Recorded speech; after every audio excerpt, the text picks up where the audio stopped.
Jameis Winston or Taysom Hill, who will be the starting quarterback for the New Orleans Saints this upcoming NFL season? We got to talk about it. I want to give a special shout out to the sponsor of this video, Manscape. So Manscape recently just launched their Lawnmower 4.0. And listen, if you are a guy who does a lot of shaving underneath, the Lawnmower 4.0 is the perfect tool for you because listen, my first time shaving a couple of months ago went terrible. I had a bunch of scrapes, I had a bunch of bruises, and I also had patches because I didn't finish the job. So when Manscaped sent me the Lawnmower 4.0, I used it, and I was a little bit scared, okay? Because I was like, I ain't trying to give myself patches and give myself injuries like I did last time, my first time shaving. But when I used the Lawnmower 4.0, let me tell you guys something. It was a easy process. I had no scrapes, no bruises. It was no pain. Listen, if you're a guy who does a lot of shaving underneath, make sure that you guys go ahead and cop the Lawnmower 4.0 using my promo code JT for 20% off plus free shipping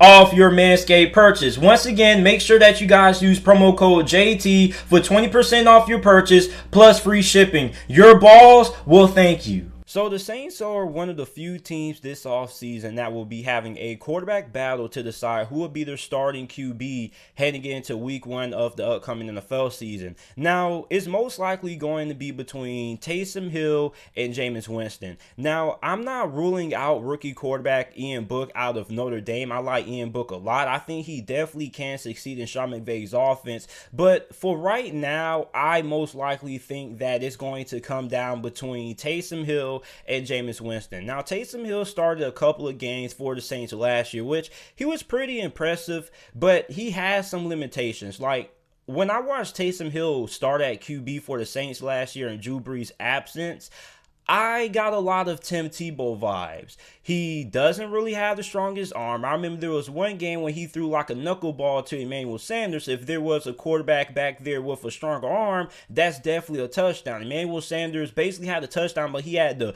backtrack and come back to the football. And I was really surprised that he was able to hang on and catch that pass. So Taysom Hill does have a lot of athleticism. He is really good when it comes to read options, RPOs in terms of what you can do offensively. But you're also pretty limited because he has limited arm strength.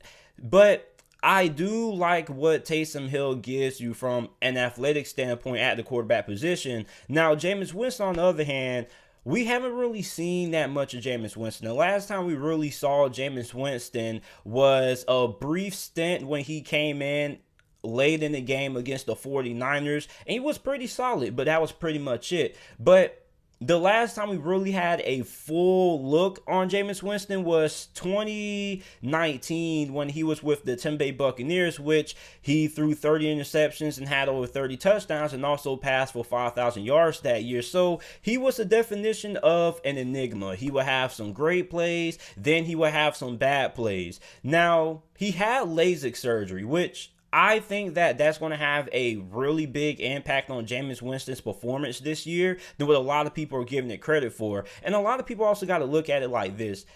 Jameis Winston to throw 30 interceptions again, I strongly doubt that happens. Like, there are some things in the NFL that are anomalies. Like, winning the lottery is an anomaly in life. The chances of you winning the lottery are really thin. And the chances of you winning the lottery again, if you do win it, are extremely thin as well. The chances of Jameis Winston throwing 30 interceptions in the season again, I think is really thin. Like, I think there are certain things in life that have a really low occurrence of happening, and especially repeating. And I think Jameis Winston having that amount of interceptions in a single season again, I don't think we're going to see him have that, especially in Sean Payton's offense, because remember, Drew Brees, his first couple of years in New Orleans, he was turnover prone as well. He had a good amount of turnovers and interceptions as well, but as he progressed and he continued to develop through Sean McVay's offense, he started to get more efficient with the football. I think we can kind of see Jameis Winston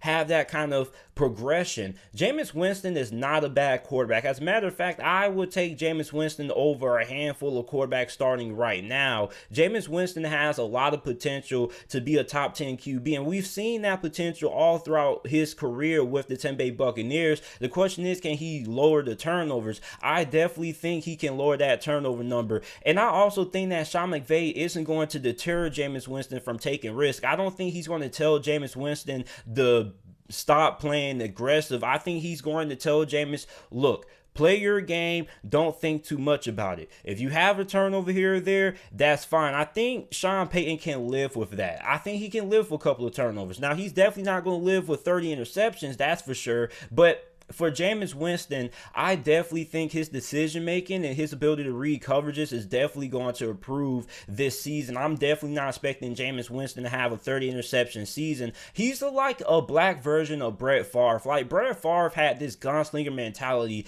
that's kind of similar to what Jameis Winston has, but at a whole elevated level. But I definitely think with him having a good offensive line, Alvin Kamara in the backfield, with the defense that is pretty solid, I definitely think he's going to be a lot better suited for New Orleans than what he was in Tampa Bay. You also got to think, in Tampa Bay, he had a super aggressive head coach. When you have a super aggressive quarterback with a super aggressive head coach that tells you no risk it, no biscuit, I just think that was just a crash course for disaster. I don't really think there's been a head coach out there that Jameis Winston has had that has really sat him down and tried to coach him out of his aggressive tendencies. Like, he had Dirk Cutter, who runs a vertical offense. All his offensive plays, his offensive philosophy is basically on pushing the football downfield. You got Bruce Arians, similar thing, similar concept. Now, we know Tom Brady was in Bruce Arians' system, but Tom Brady had more control over the play calling. Then he also had Lovie Smith when he first came into the NFL. So you can make the argument that Sean Payton is the best head coach that Jameis Winston has had so far. And I definitely think that Sean Payton is going to be able to turn around Jameis Winston's career. Now, you look at Taysom Hill. Taysom Hill gives you more athletic upside than what you get out of Jameis Winston. Like, Jameis Winston is pretty athletic, but Taysom Hill is a lot more athletic than what you get out of Winston. But Taysom Hill also isn't that good throwing the ball like Jameis Winston is. So if I had to bet money on who would be the starting quarterback for New Orleans, I definitely would be putting my money on Jameis Winston. I understand that Taysom Hill won a couple of games for the Saints last year,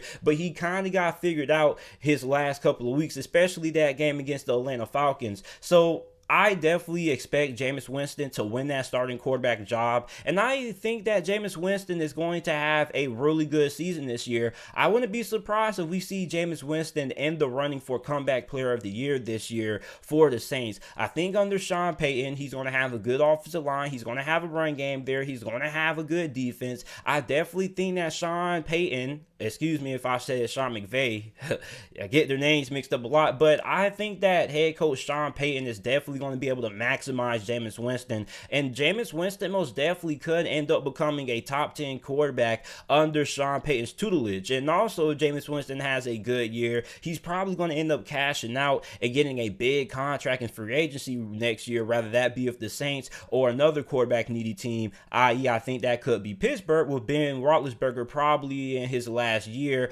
of playing in the NFL. So Jameis Winston definitely is playing for more than just a chance to stay in the NFL. He's also playing for a new contract. He's playing to prove himself. He's been putting in a lot of work. He's been losing weight. I love Jameis Winston, man. And I may be a little bit biased, but I don't think I'm too biased. I do understand that there is a good chance that we could see Jameis Winston funnel out, but I definitely think with all the work Jameis Winston has been putting in, being under Sean Payton and everything that he has around him, I think that Jameis Winston will be the starting quarterback. He'll beat out Taysom Hill, and he will be the Saints' week 1 starter heading into the 2021 NFL season. So you guys let me know who you guys think will be the starting quarterback for the New Orleans Saints. Do you guys think it would be Taysom Hill or Jameis Winston? Or hey, do you think Ian Book may have an outside shot of being the starting quarterback? Make sure that you guys like the video, subscribe to the channel for more NFL videos and content, and thanks for watching.